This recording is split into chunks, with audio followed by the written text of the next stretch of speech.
All right, on page 18 of the robot game rules, we're looking at the during the match rules for outside the home area. And we're going to come back to rules 17 and 18 because they're the most complex, but we are going to look at 19, 20, and 21 first. So, rule 19, teams may not interrupt their robot in such a way that they earn points from it. Points scored in these ways will not count. This is basically saying that you can't game an interruption to earn points. A good example of this was in a previous robot game where if the robot drove a certain distance, you got points, but if it drove further, you didn't get the points. You could have, in theory, interrupted it when it was halfway through its process so that you would have been safe, but that would have violated Rule 19. So you can't earn points by interrupting your robot. You can't save your points by interrupting. All right, so that's what Rule 19 here is saying. Rule 20 is talking about the dual lock and the mission models. It's basically saying you can't dismantle the mission models at all. And if you're combining a mission model with anything, including the robot, you have to be able to quickly, which basically means here in a single motion, take them apart. So if you want your robot to hold on to a mission model and there's a thin pole and a claw and you just want to snap them together, that's okay because you could just pull them apart one motion without damaging either one. That's okay. Rule 20 is one that I have seen teams ask a lot of questions about. If you plan on doing a strategy that potentially involves Rule 20, I would ask somebody before you do it. But in general, a lot of cases this are going to be, you know it when you see it. If you're just knocking them out, just two bricks together, pull them apart, one motion, that's fine. Can't interact with the dual lock like that, but you can with the Lego parts. You can't take them apart, but you can combine them. Read this rule carefully and make sure you understand it when you're developing your strategy. Another note, Rule 21, this one may not be obvious if you're new to the program. I've been talking about your field like this, but at the same time that you're playing your match, there is another team on another field on a table connected to yours. That's going to be obvious when you see that one of the missions is actually shared between the tables. But this rule is about this situation. And all it's saying is you can't interfere with the opposing field unless there is a mission exception. And you'll see in the robot mission rules if there is or is not. But in general, don't mess with the other field. So, one more on that. Messing with the other field won't necessarily hurt you, but it will help the team on the other table. So keep that in mind.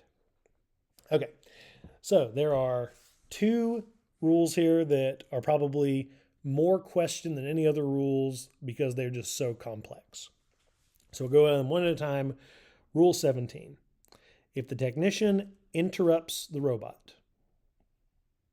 So remember, interrupting the robot is if you touch the robot after it's launched. Now, interruption doesn't mean inside or outside of home necessarily, but depending on where you interrupt it will matter. Interruptions really only matter outside of the home area. And there's a couple of conditions. So, if it is interrupted, it must be relaunched. So if you touch the robot, it has to be relaunched. You can't just touch it and let it finish what it was doing. It has to go back to the launch area and you have to do another launch. If the robot or anything it was in contact with at the time of interruption was outside of home, even partly, you lose a precision token. So at the start of the match, every team has 6 precision tokens. If you interrupt the robot, if you touch the robot, and the robot or anything it was touching is even partly outside of the home area, you lose one of those tokens. There's only 6 of them to lose, but you will lose one of them.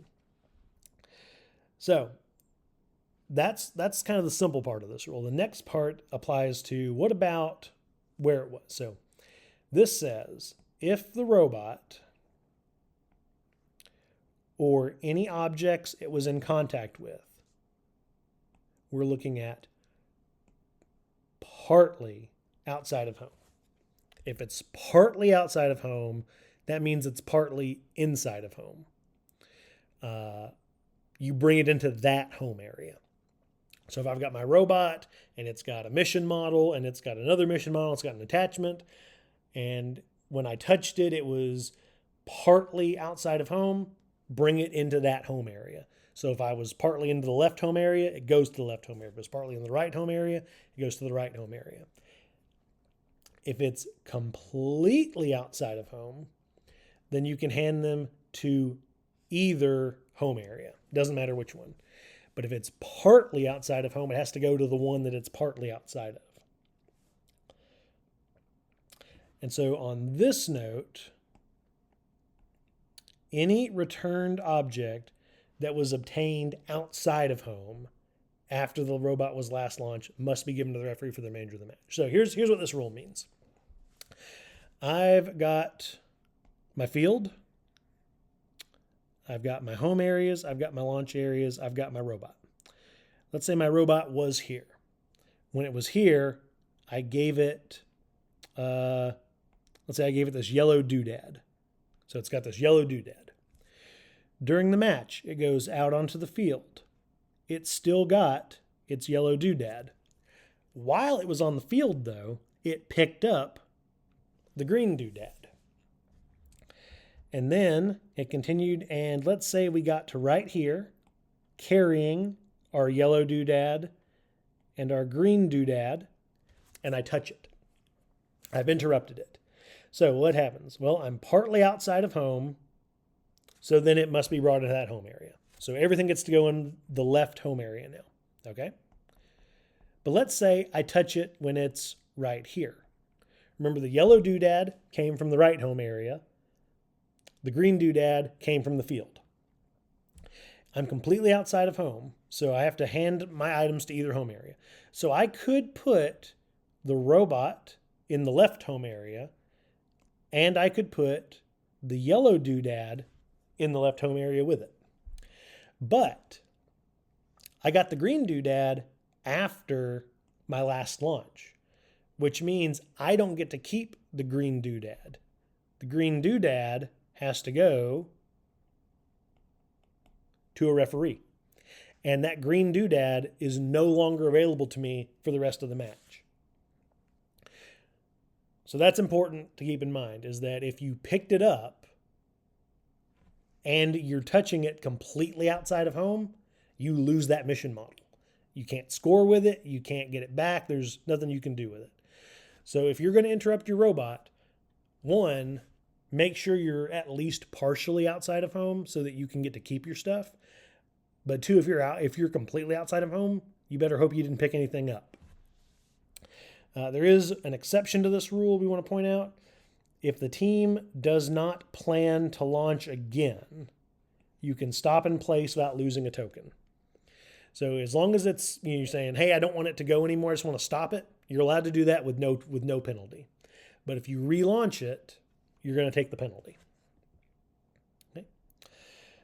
So then we also have rules on equipment and mission models if it's dropped or left outside of home. So this is not the same thing as Rule 17. Rule 17 we're looking more at, I'm carrying something and I touch the robot. This is looking at something has been dropped. And it's either a piece of equipment or a mission model. If it's completely outside of home, it stays as it is unless the robot moves it. If it's completely outside of home, just leave it as it lies. The robot can go get it if it wants. So when you're planning your routes and your robot programs, if you have a mission where you think you're going to drop something, either figure out a way to not drop it or make sure you have a backup plan to pick it up if you need it later.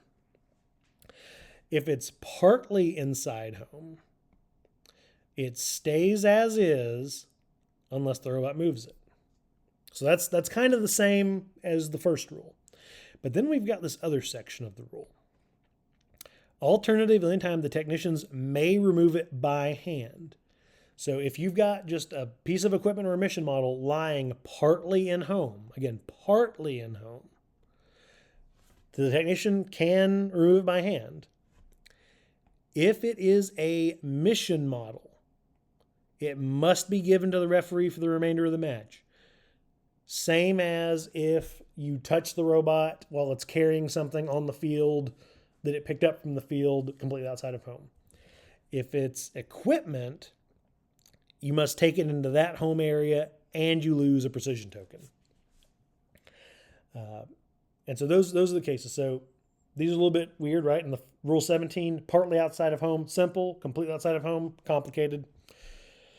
Rule 18, completely outside of home, simple, don't touch it.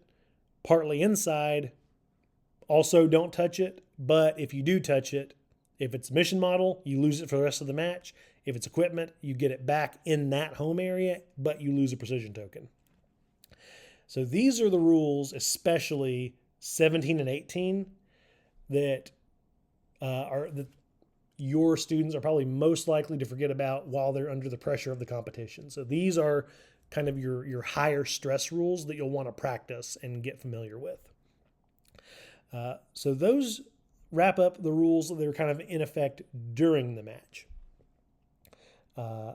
So the next set of rules are going to deal with after the match is over. But before we get to those, I'm going to link to two things. One, I'm going to point out there are pages in the rulebook, starting with page 9, that describe how the missions are played.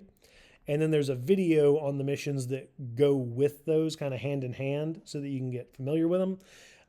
That's provided by First LEGO League, and I'll put that in the playlist as well. But review both the robot game rules in terms of the mission rules, as well as the mission video that will be put in the playlist as soon as that video is available.